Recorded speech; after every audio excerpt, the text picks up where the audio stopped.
Have you ever stopped to wonder why the Gospel of John opens not with a manger or a genealogy or a dramatic announcement, but with a whisper from eternity?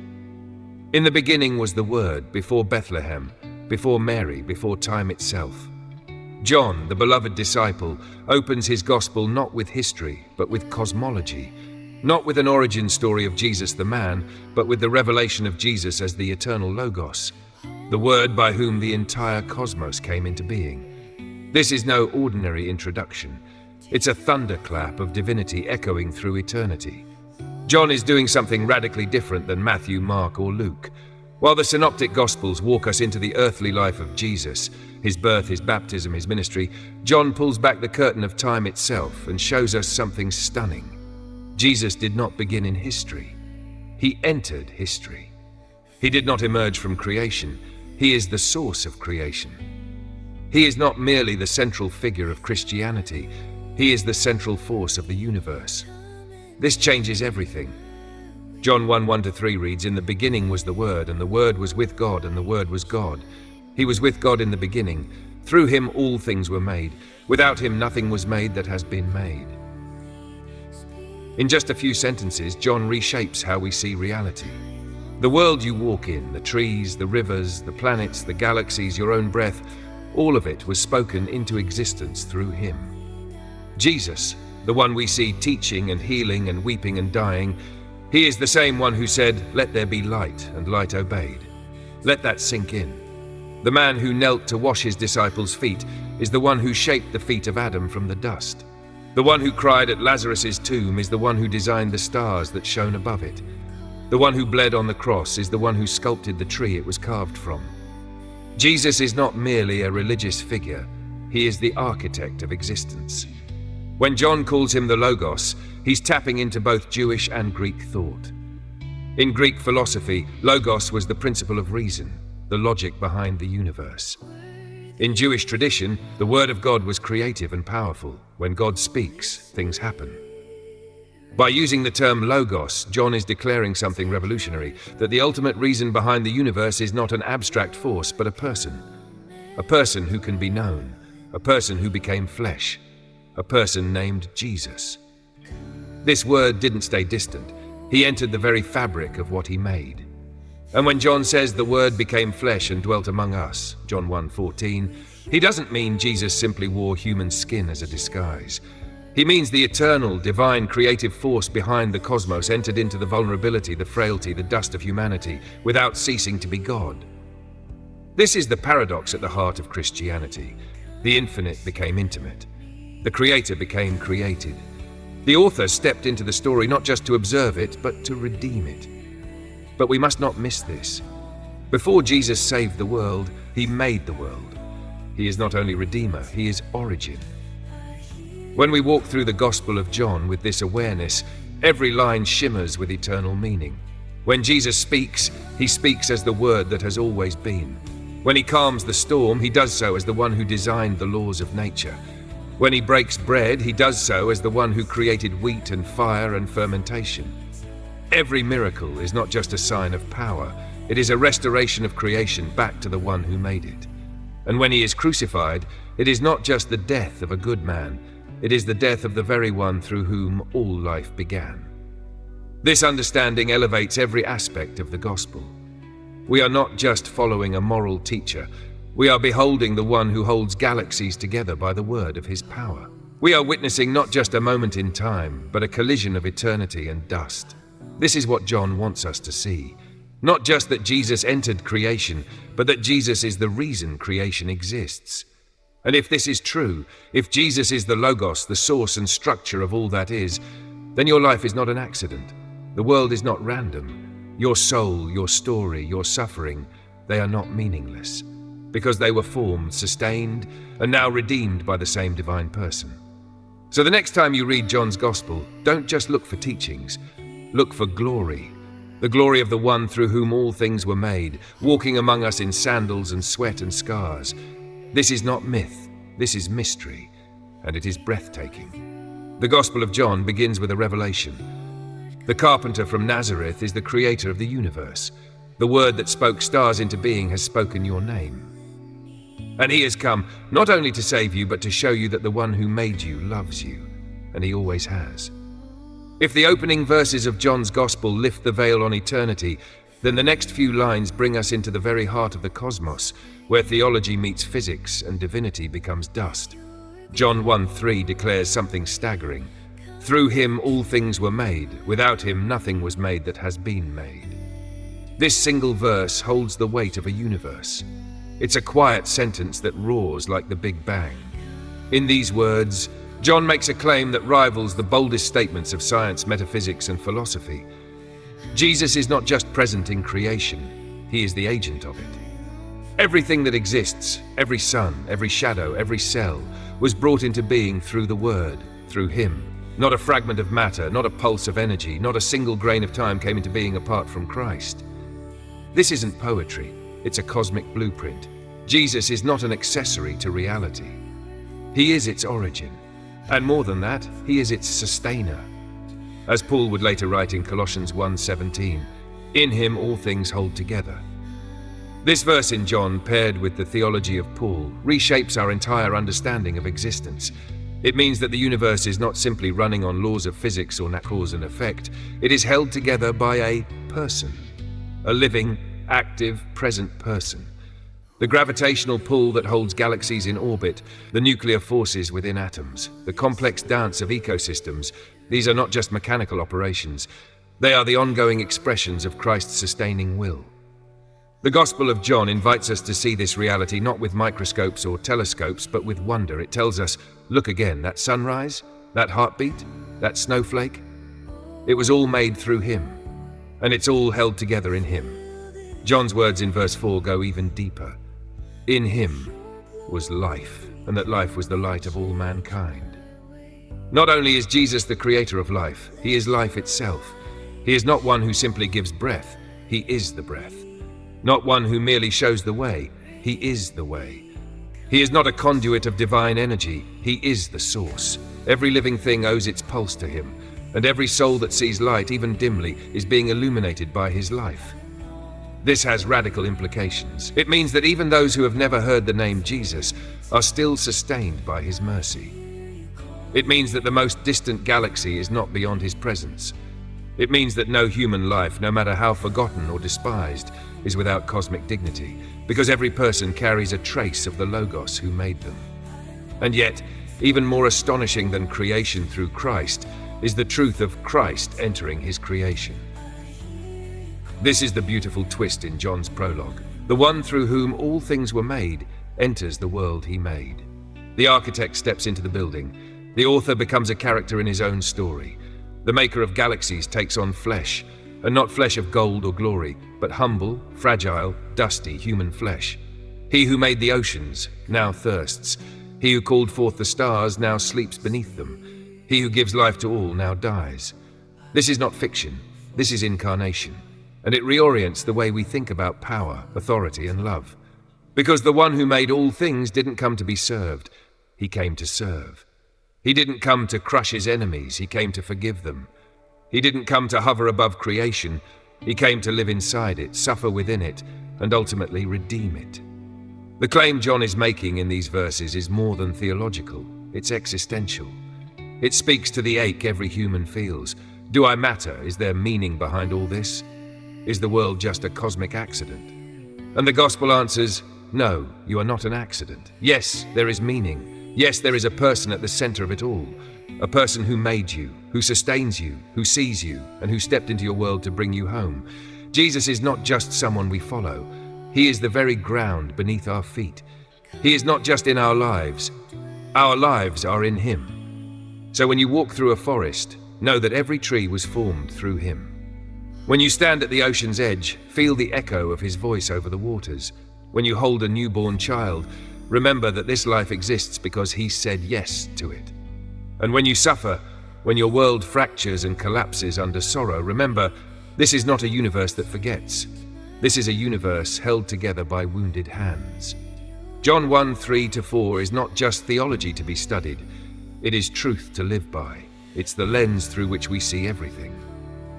The cosmos is not indifferent. Creation is not cold. It is warm with purpose, alive with presence. and suffused with the love of the one through whom all things were made. And he, this Jesus, knows your name. As the prologue of John's Gospel continues, the focus shifts from the vastness of cosmic creation to something deeply personal and immediate, the arrival of light into the world. John 1:5 declares, "The light shines in the darkness, and the darkness has not overcome it." This is not just poetic imagery, it is a metaphysical declaration. The Word who created all things now enters into the very world he made, not in blazing celestial glory, but as light in the darkness, and the darkness cannot overcome it, not because the light is loud, but because it is eternal. This verse holds within it the weight of redemptive history. The Creator who shaped galaxies does not remain at a distance. He steps into the brokenness of his own creation, not to observe it, but to redeem it from the inside out. The one through whom all things were made does not abandon what has gone wrong. He enters it, embodied as both light and life. But John's words carry a tension. The light shines, but the darkness resists. The Word enters the world, but the world does not recognize him. Verse 10-11 expands this painful mystery. He was in the world, and though the world was made through him, the world did not recognize him. He came to that which was his own, but his own did not receive him. This is staggering. Jesus, the Creator, steps into the very story he authored, and the characters do not know him. The painter walks into his own gallery, and the paintings reject him. The architect enters his house, and the structure resists his presence. This is the tragedy of sin, that creation has forgotten its Creator, that the very ones made in the image of God have lost sight of the source of that image. The darkness is not just absence, it is active resistance. And yet, the light does not withdraw. It keeps shining. Jesus doesn't force his way in. He offers himself, relentlessly, tenderly, powerfully. He does not come with violence, but with vulnerability. He does not arrive with an army, but in the form of a child. He does not demand recognition, he invites it. And to those who respond, something astonishing happens. Verse 12 offers the breathtaking alternative. Yet to all who did receive him, to those who believed in his name, he gave the right to become children of God. This is not simply a change in religious status, this is a recreation. The Word who spoke the universe into existence now speaks new birth into human hearts.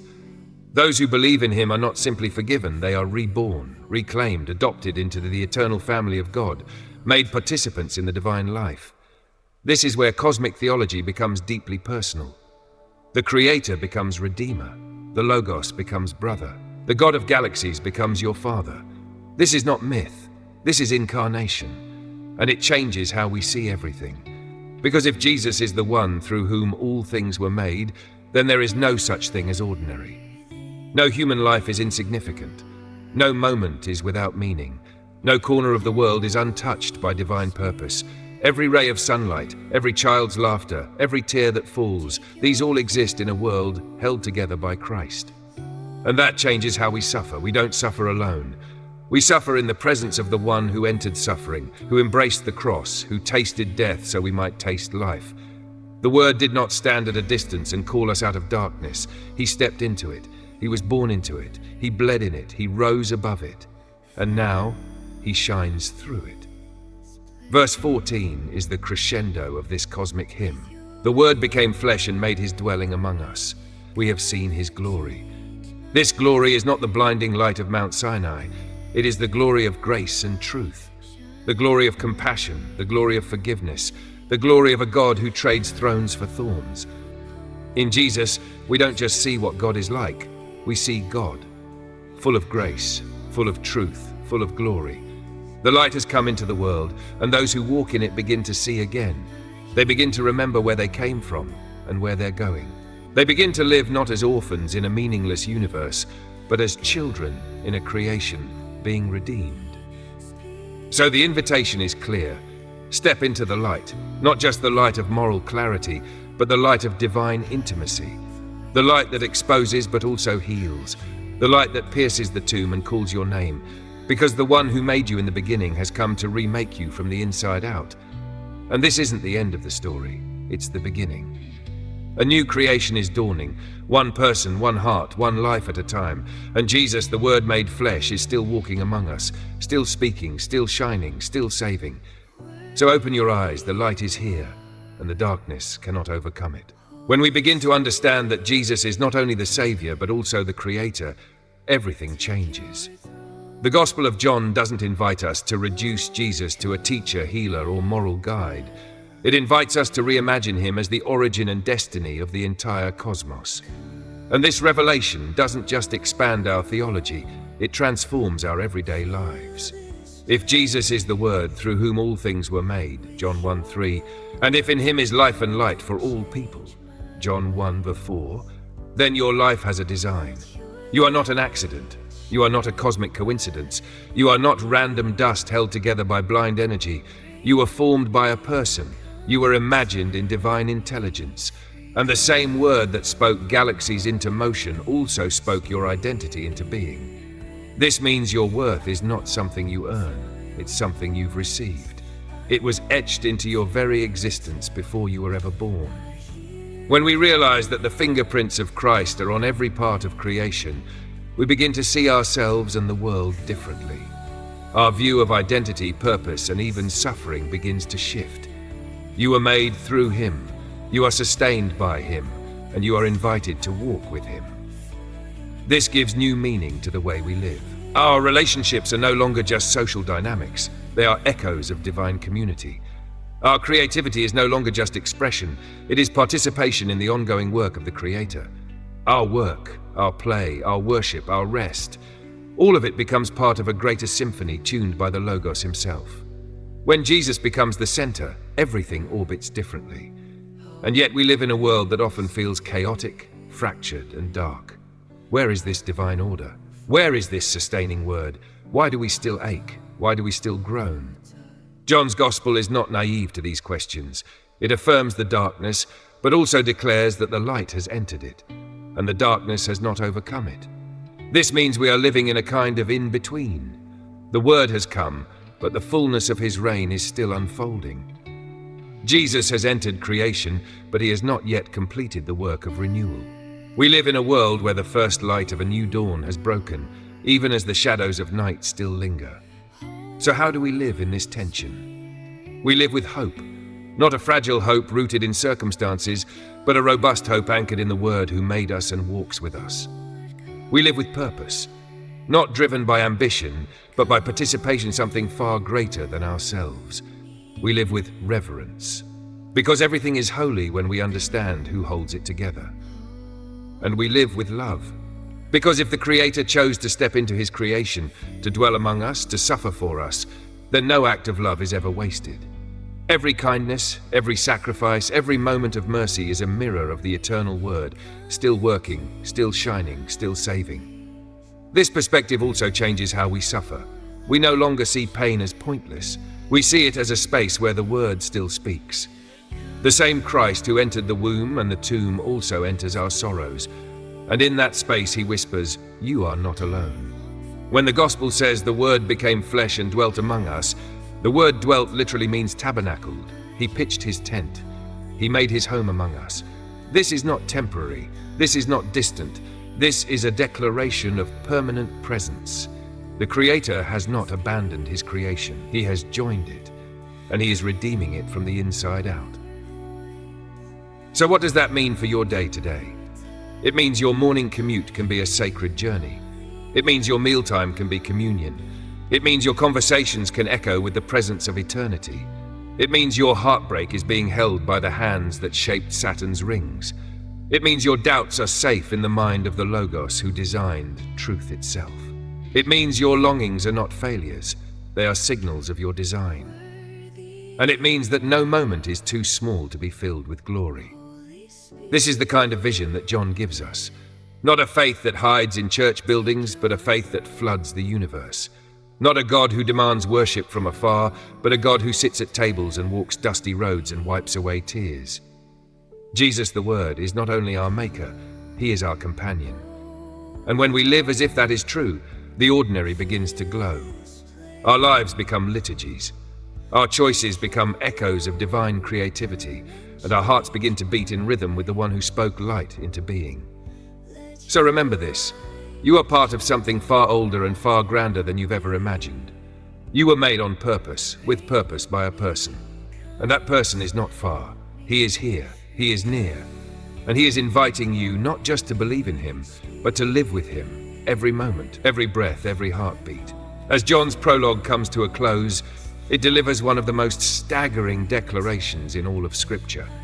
No one has ever seen God, but the one and only Son, who is himself God and is in closest relationship with the Father, has made him known. This is not just a theological summary, it is a radical unveiling.